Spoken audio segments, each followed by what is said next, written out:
అదే 100%. నేను ఇందాక మిమ్మల్ని అడుగుతున్నాను కదండి, మీరున్న స్టేజ్కి మీరు అన్నట్టు నాతో ఎక్కడో చోట మొదలుపెట్టి శ్రీకాంత్ విత్తనం వేయాలన్నారు కదా. నిన్న మీరు నాకు ఒక ఎగ్జాంపుల్ చెప్పారు కదా, హైదరాబాద్ జరిగిన ఇన్సిడెంట్, లైక్ మన అసోసియేషన్ రిలేటెడ్ ఒక 6 నెలలు ఇబ్బంది పడ్డారు.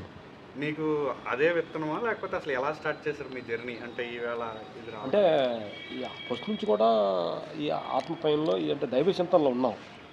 కొంచెం అంటే పేరుకి డబ్బుకి కొంచెం దానికి ప్రాధాన్యత ఇచ్చి దీన్ని కొంచెం తొక్కాం. అంటే దీన్ని కొద్దిగా అంటే లో చేసి దాన్ని డామినేట్ చేసాం. ఏది పేరు ప్రతిష్టలు. ఎందుకంటే అసలు చాలా ఆర్థికమైన ఫ్యామిలీ, చెంటు పొలం లేదు, టోటల్ కంప్లీట్ అంటే జీరో నుంచి వచ్చిందనమాట. వచ్చేటప్పుడు అప్పుడు ఫాదర్ సైడ్ నుంచి అంత సైడ్ నుంచి బాగా డబ్బు సంపాదించాలి, 10 మందిలో అసలు నేను గుర్తింపు ఉండాలి, అసలు పక్క విలేజ్ అసలు ఊరు మనం తెలియదు, నేను 10 మంది గుర్తించాలి. ఈ 2 వైరాగ్యం బాగుండే మాకు. ఇప్పుడు నీకైనా ఉండాలి అది. మమ్మల్ని ఆ ఊర్లో ఏదో ఏళ్ళు మొదలుగాళ్ళు వీళ్ళు సినిమాలు ఏం చేస్తారనేది ఎగతారు. మేము ఊరు చెన్నై వెళ్తున్నాం, సినిమాలు వెళ్తున్నప్పుడు వీళ్ళు ఏం చేస్తారు అంటే ఎన్ని ఫీల్ అన్నమాట. వైరాగ్యం కూడా జ్ఞాన మార్గంలో భాగమే. అదే వైరాగ్యం ఇటు తిప్పాము. అట్లా అదే వైరాగ్యాన్ని రివర్స్ తిప్పాం. భగవంతుడు దాన్ని చేయలేడు, దీన్ని కూడా చేయలేడు. నీకు అర్థమైంది? సోమవారం పొనుకొని లేనివాడు పని చేయలేడు, ధ్యానం చేయలేడు, 2 చేయలేడు అంటే అర్థమైంది. దాన్ని చేయాలి, దీన్ని చేయాలంటున్నా. అప్పుడు వెళ్ళి చెన్నై వెళ్ళిన తర్వాత గుర్తించాలి. అప్పుడు ఏం చేయాలి గుర్తించాలంటే? అప్పుడు స్టార్టింగు మేము చెప్పలేగానే మేము బ్రష్ చేసుకున్న మా పన్నే, అదే మా వైపుతో మాట్లాడుతున్నా అది మా పనే.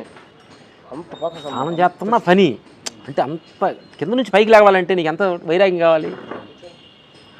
మట్టుకి పట్టుకోవచ్చు. అక్కడ వచ్చి అందరూ కూర్చున్న ఫైటర్స్. ఇప్పుడు ఏం తెలియదు, అమ్మాయికి లింగు కొట్టుకున్నా, డబ్బులని అయిపోయినాయి. రాజు వెళ్తే ఆయన ప్యాక్ గ్లాస్ పెట్టాడు మా రాజు మాస్టర్. ముందు తాగితే ఉన్నాడు, వెళ్ళిపోమన్నాడు. మా నాయన మీద కొట్టేసాం, ముందు దాకా మా నాన్న ఇలా చేసినందువల్ల మీ జీవితం ఇలా అయిపోయింది. అక్కడ ఫ్లాష్ బ్యాక్ ఉంది కదా, ఫ్లాష్ బ్యాక్ గుర్తొచ్చింది. రాజు మాస్టర్ దగ్గర అప్పుడే డేరు చూడంట, ఇలాంటి బిల్డింగ్ పైన నుంచి నువ్వు దూకమంటే బిల్డింగ్ మీద దూకుతావు గురువు కాబట్టి ముందు దాగమని చెప్పి బ్యాగ్ దూకుని బయలుదేరాడు. కిందకి వెళ్ళినాక మళ్ళీ మనిషి పెట్టి పిలిపించాడు. దానిలో పాయసం పెట్టాడు, ముందు కాదు అంటే టెస్ట్ పెట్టాడు. అప్పుడు అందరూ టెస్టులు చాలా వస్తాయి ఫ్రెండ్స్ ద్వారా. ఒక సిగరెటే కదా, ఒక సిగరెట్ కానీ టచ్ చేసేస్తే జీవితకాలం తాగాలి, ఒక టీయే కదా. అందుకని ఊర్లో ఎలా ఉన్నాము, tea coffee paan bar drinks no touch ఎంత మా బాడీ. ఇప్పుడు అమ్మగారు అంత ప్రేమతో టీ ఇస్తానని మేము తాగం. ఎందుకంటే ఇప్పుడు 4 గంటలకి అమ్మ టీ ఇచ్చిందని ఫ్రీగా తాగితే రేపు 4 గంటలు నన్ను టీ అడుగుతుంది, నేను తెచ్చిస్తానా? అందుకని ఎందుకంటే నేను టీ తాగకపోతే నేను ఉండలేను అన్నదాన్ని వదిలేయాలి అంతే. ఏదైనా ఇట్లా వైరాగ్యం తీసుకొని వచ్చాం అనమాట. అందరిలా ఫైట్ ఏం చేయాలి, మేము హీరోలు చేయాలని చెప్పి మేము ఒక స్టోరీ రాసాం. మాకు రాయటం తెలిస్తే మా ఓట్స్ రాయించాం. అంటే ఏది కూడా పెద్ద హై రేంజే ఆలోచన, హై రేంజ్ ఉండు ఏమవుతామని కదంటే ఆలోచన పెద్ద ఆలోచించి ఎందుకు తక్కువ ఎందుకు అనుకోవాలి, అదే రేంజ్. అప్పుడు హీరోలు అవ్వాలన్నాను. హీరో అంటే డాన్స్ నేర్చుకుని అవి నేర్చుకుని ఫైట్లు హీరో అవ్వాలనుకున్నప్పుడు ఏమిటి మీరు చెప్తే చచ్చిపోతారు. మా చిన్న జోకు, మా వైఫ్ మమ్మల్ని ఎటాల్ చేసింది. మీ ముఖాలు అద్దంలో చూసుకున్నారా, మీరు హీరోలు ఏంటి, పెళ్ళి అయినాక అది పెళ్ళి అయినాక అద్దం చూసుకున్నారా మీ ముఖాలు మీరైనా అంటే. అప్పుడు మా వైఫ్ గారికి మా శవరణ పనులు టిఫిన్ చేస్తున్నాం వాళ్ళతోటి సరదాగా. అంటే అదే వైరాగ్యం గురించి. నేను హీరో అయిన తర్వాత నీ పక్కనకు వచ్చి టిఫిన్ చేస్తాను, అప్పుడు దాకా చేయని వస్తే తినేస్తాం. అట్లా 3 సంవత్సరాల దాకా మేము వాళ్ళతోటి సరిగా మేము దాన్ని షేర్ చేసుకోవాలి. హీరో అయిన తర్వాత మళ్ళీ కలిసి మాట్లాడి టిఫిన్ చేసే వాళ్ళు. అంటే అంత సెన్సిటివ్ కూడా వైరాగ్యం ఉండేది అంటున్నా. అప్పుడు హీరో అవ్వాలంటే ఏం చేయాలి అంటే, మా జీవితం మీరు చెబుతున్నా నీకు అంటే వైరాగ్యం లేకుండా లేదంటున్నా. హీరోలు మనం హీరో ఎవరు పెట్టుకుంటారు? మేము కథ రాసాం, కలియుగ రాములు కథ రాసాం. వాళ్ళ దగ్గర చెప్పి వీళ్ళ దగ్గర చెప్పి ఏడవటం. వాళ్ళు వచ్చాడు కరెక్ట్గా వచ్చాడు. నమస్తే గురుగారు, మీ గురించి అందరూ అమ్మాళ్ళు వెయిటింగ్. అరుణాచలం కొండ ఎదురుగానే మీకు అయితే వాళ్ళ అమ్మగారు, వాళ్ళ చిన్న అబ్బాయి అంబికాలో ఉంటారు, వచ్చారు కేసులో ఉంటారు. బావగారు వాళ్ళ రిలేషన్ పిన్ని గారు అందరూ కూడా ఈ సీసీ అన్నింటిలో అందరికి వర్క్ చేసుకుంటూ మొత్తం వాళ్ళంతా సేవ చేస్తారు. మనమందరూ ఏదో ఇంత చేసి ఏదో గొప్ప గొప్ప ఎగురుతా ఉంటాం. వాళ్ళు ముందు హీరోలు గురుగారు పెట్టు అద్భుతాలు జరుగుతూ ఉంటాయి. వచ్చిన వాళ్ళందరికీ పేషెన్స్ తోటి ఎంతో రకాలు వస్తారు కదా, వాళ్ళందరికీ సేవ చేస్తూ. గీతా వాళ్ళు నా క్లోజ్ ఫ్రెండ్ మదనపల్లిలో వాళ్ళ కృష్ణ అని, ఆయన మరదళ్ళు కూతురు. వీళ్ళ ఇంట్లో అందరూ ఎవరు నార్మల్గా ఏదో జాబ్ వస్తే చాలు అనుకునేవాళ్ళు. నా టీంకి అట్లా ఎప్పుడైందో నాకు రీసెంట్గా తెలిసింది. నేను ఎప్పుడు చెప్పనా, నేను ఎక్కువ తిరువన్నామలో ఉంటాను ఇది అంటే. మరి ఈ జర్నీలో ఎట్లా అట్లా ఆలోచన అనే దాంతో ఇప్పుడు ఏదో నేను పెద్ద రోగాలు బాగా చేస్తాను, ఎంతమందికి చేస్తాం, ఏం చేస్తాము, నా రోగం నేను బాగా చేసుకుని నేను బాగుండా అసిడిటీ అల్సర్ పోయి. ఆ పాయింట్ అర్థం నీకు చెబుతాను, అర్థమైందా? ఫోకస్ అక్కడ పెట్టావు కాబట్టి కెమెరా తిప్పామని. బయట వస్తాం మనం, నీవే కూడా తిప్పుకోరా బాబు అన్నారు అనమాట. అద్భుతం. ఎంత జర్నీ చేసినా అది ఒకటి చూసుకుంటే చాలు. పొద్దున బ్రేక్ఫాస్ట్ అంతా 7:30కి అరేంజ్ చేసి 8కి నేను వస్తాను అన్నాడు అక్కడ ఆర్గనైజ్ కళ్యాణ్ పిఆర్ఓ. 8కి ఆయన రాలా. సో వీళ్ళందరికీ కొంతమందికి ఆకలి వాళ్ళు కూడా ఉంటారు. నా జర్నీలో ఆకలి గీకలు ఏం పట్టించుకునేది నేను. గమ్మని కూర్చొని ఉండి ఆయన 9, 10 వచ్చాడు. ఆయన గోశాల గీసాలని చెప్తాడు, అని చూశాడు. ఇంకా ఇంకా బ్రేక్ఫాస్ట్ చేయాలి, తిరునాళ్ళు పోయి చేస్తాం అప్పుడే అని. అరే అన్నాడు, నువ్వు చెప్పలే కదా అంటే, నువ్వు అడిగితే కదా సార్. వీళ్ళందరూ ఎవరు అడగలా, చెప్పలా, మళ్ళా బాగా తినేసినాడు, తిన్నారు అందరూ. అట్లా అడిగే వరకు ఉండాలి కదా. అందుకే అది ఉపవాసం ఉండడం అంటే ఆకలి అనేది ఆ ఎక్స్పీరియన్స్ అవుతుంది. ప్రతి ఒక్కటి ఎక్స్పీరియన్సే కదా. ఎవరి దగ్గర ప్రేమ అడుక్కొని ప్రేమించంటారా, నేను గొప్పతనం, నేను ఫ్లెక్సీలు కట్టంటారా, ఎందుకు రా స్వామి? ఫస్ట్ నువ్వు ప్రేమించుకో, నువ్వు బాగుండవా, నీ ఆలోచన బాగుందా, కరెక్టేనా? ఇప్పుడు ఎంత బిల్డింగ్లు కట్టి ఎంత 5 స్టార్ హోటల్ ఉంటే ఆనందం వస్తుంది. ఎవరో వచ్చిన వాళ్ళకి అది అకామిడేషన్, దానివల్ల ముక్తి పొందుతారా లేదా అనేది ఇమ్మెటీరియల్. ఇప్పుడు వచ్చినోడు ఉంటాడు, పడుకొని పోతాడు. అట్లా 1000 మంది చెప్పింటాను రైజ్ అవుదాకా. తాగిన వాళ్ళు బాగైంది, వాళ్ళు వచ్చి నమస్కారం పెట్టి పోతాం. నాకు బాగైంది ఫస్ట్. అక్కడే సార్ రియలైజ్ ఉండాలి చాలా గురుగారు. వింటా ఉన్నాను, సగం మందికి రాగి సాగు రావడం. కొన్ని సంవత్సరాలు బాధపడ్డాను. ఇది మోడల్ ఎందుకు కూర్చునేది, ఒక్కళ్ళ మీద నిలబడుకుంటా.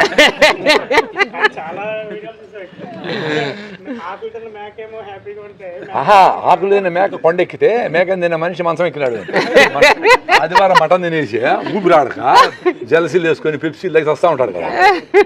అట్లా ఉపవాసం ఉంటే కూడా ఎనర్జీ ఉంటుంది, బాగుండమని ఎక్స్పీరియన్స్ కావాలా. భయపడిపోతే ఎట్లా? చిన్నగా ఒక ఆకలి తట్టుకోలేరు, ఒక చిన్న డిఫరెన్స్ వస్తే తట్టుకోలేరు. ఒక పెద్ద గొప్ప అయినా పెద్ద మీటింగ్ అయిపోయింది, అక్కడ కూర్చున్నాము, కార్లో కూర్చున్నాము, ఏసీ తక్కువ ఉంది నా డ్రైవరు, ఏసీ పెట్టాలని తెలియదు అని వస్తున్నాడు ఆయన. అరే ఇట్లా ఆయనతో తెలియదు. ఓకే ఆయనలో ఏముందో తీసుకునేసి వాలి ఎదురుకున్నాడు, సుగులు లాగేసి ఆయన వదిలేసిన. ఎంత వదులుకుంటే అంత హ్యాపీగా ఉంటాం. ఎంత వదులుకుంటే అంత హ్యాపీగా ఉంటుంది. అట్లా వదులుకునే దానికి వాచ్ స్టాప్తో స్టార్ట్ అయింది. ఇది సెల్ ఫోన్లో ఉంది కదా, ఎందుకు ఇది దీని మాటకు వస్తే మళ్ళీ చేసి దానికి లెదరు ఉండాలా, లెదర్ ఉంటే చెడిపో, ఎన్ని బాధలు అవసరమా? ఒక్క క్వశ్చన్ వేసుకుంటే అసలు అన్నీ డ్రాప్ అయిపోతాయి. అట్లా టూత్పేస్ట్ బట్టలు కొని ఏమీ లే. నా బట్టలు చూసుకుంటే ఆనందం వేస్తుంది. 10 ఏళ్ళ నుంచి మాతో సంసారం చేస్తున్నాడు. 10 ఏళ్ళు 20 ఏళ్ళు పని చేస్తాయి. కాలర్ చినిగిపోతే దీన్ని రివర్స్ చేసి ఇక్కడ బాగుంటుంది కదా, ఇది ఇప్పేస్తే 50 రూపాయలు మా టైలర్కి ఇస్తా, అక్కడ కూర్చుంటాం, అరగంట మాట్లాడతా. ఇదంతా కాటన్, ఎంత కష్టపడి ఉంటుంది భూమి, ఆ కాటన్ పండించి కార్మికులు ఎంత ఏమై ఉంటుంది కదా. రివర్స్ చేసి చేసుకుంటాను, యూట్యూబ్లో హ్యాపీగా చెప్తాను. అంటే జాయ్ ఉందబ్బా. సెకండ్ హ్యాండ్ ఏంది, థర్డ్ హ్యాండ్ ఏంది, ఎవరు వదిలిపెట్టేసింది కావాలో నువ్వు పిలుచుకుంటాడు. ఏదో సూక్ష్మజీవులు రెడీ చేస్తే లోపల ఆ ఫుడ్ నీకు పోతా ఉంది.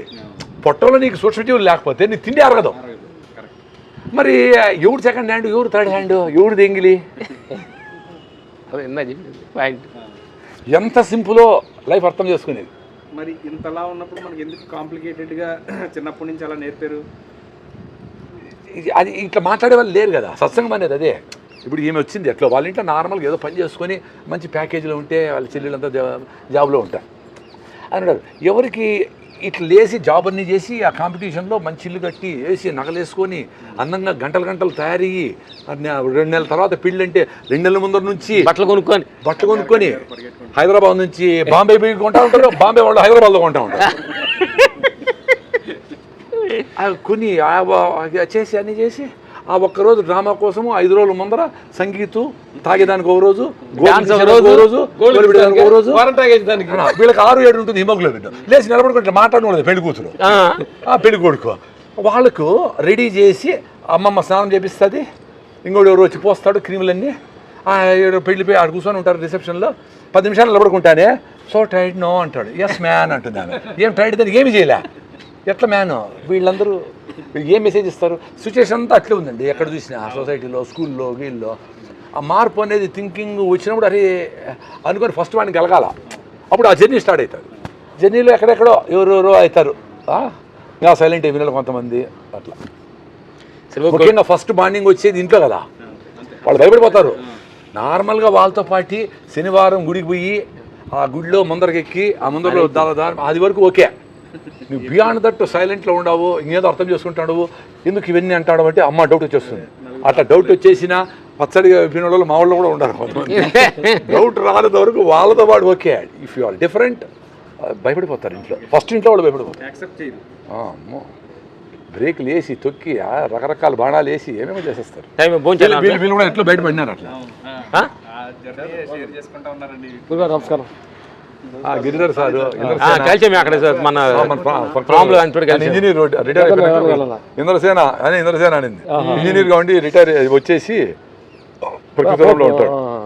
రవి మంచి మా క్లాస్మేట్, మా మిషన్ రెవెన్యూ ఆయన చూస్తాడు. రెడ్డి ఈయన జర్నీలో ఉండే, ఆయన జర్నీలో ఉంటాడు. ఎవరితో ఆయన కార్పెంటరు, మంచి కార్పెంటర్ ఆయన. ఆ జర్నీలో ఎవరితో సంబంధం లేకుండా పొద్దున్నే ప్రతిరోజు ఒక గ్రూప్లో స్విమ్మింగ్ చేసి ఆడనే వండి ఆడనే రాగిజావ చేసి ఆడనే వండుకొని తినడం ఇవన్నీ చేసుకుంటారు ప్రతిరోజు. సాయంత్రం అయితే ఒకడే అట్లా వెళ్ళిపోతాడు. మదనపల్లి చుట్టూ అరుణాచలం కొండలు 100 ఉన్నాయి మదనపల్లి చుట్టూనే. దాంట్లో అరుణాచలం చూసే శక్తి కొంతమందికే ఉంటుంది. కొంతమందికి వచ్చి ఇక్కడే ఏదో జరుగుతుంది అనుకొని దగ్గర అనుకొని అందరిని ఆపేసి 2 రోజుల్లో వాళ్ళు కూర్చొని ఇటు చూస్తే ఎట్లా ఏమొస్తుందిరా అసలు నువ్వు చేస్తానే 1000 మందిని ఆపేసి నేను ముందరకు పిలిచిపోయినాను. అదే దరిద్రం.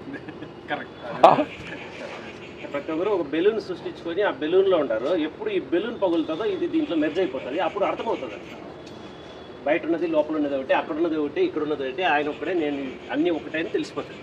ఇది డ్రామా. ఇప్పుడు మా డ్రామా సరే మీరు చెప్తున్నారు తినేది ఆకలి ఏం లేదు మాకు.